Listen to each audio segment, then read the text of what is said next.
Let's talk specifically about CNS metastases in patients with EGFR mutations. Giorgio, you touched upon brain metastases and how that might influence your treatment in the frontline setting.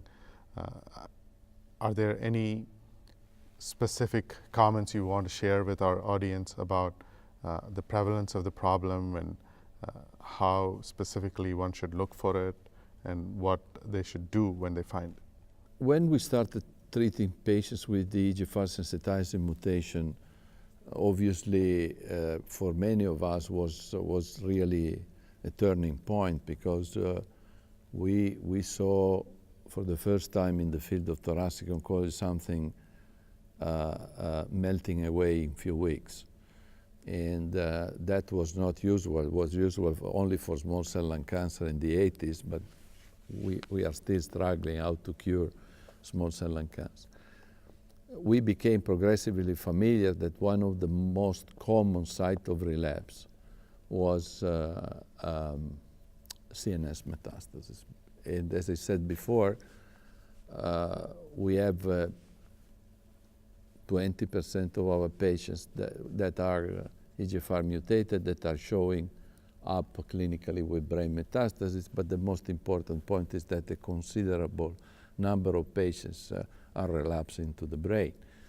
So subsequently, we found that the CNS penetration, as I said before, of gefitinib, but also erlotinib probably a little bit better, is not optimal in the CNS fluid. And that is probably reasonable. But again, I'm also considering that when you are making in every disease, when you are pretty active with your frontline treatment, the problem of brain metastasis is always coming up. That is not only true for lung cancer, it's true also for other diseases. So if you are changing the natural history of the disease, brain metastases are an issue. It's a matter of fact that based on the data, also on the PK data that we have evidence that osimertinib is a much better drug. And that is true not only for osimertinib, it's also true for the second generation ALK inhibitor. We will talk later on about that. So as I said before, I truly believe that if there is a space to consider osimertinib as a priority, is for those patients with brain metastases at best line.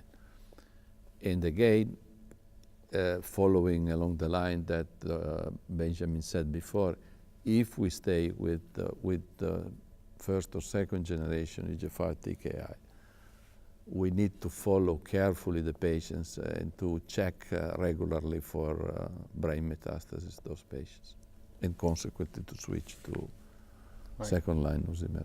One of the challenges, of course, is when we look at all the randomized trials where patients with EGFR mutation got a TKI, there's about a 20 to 30% subset in those trials that do not get any subsequent therapy because their condition declines and they unfortunately die from the disease.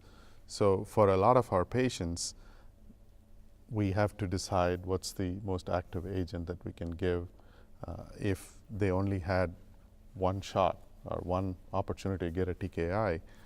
And my own feeling is with osimertinib showing a median PFS of 19 months, it's hard not to use that option up front for the patient to derive maximal benefits. Obviously, we see that there are differences in how people are looking at the data, and there'll be a lot of conversation about further subsets, CNS activity, resistant mechanisms, but the FLORA study clearly brings a new dynamic into the EGFR landscape for all of us to consider.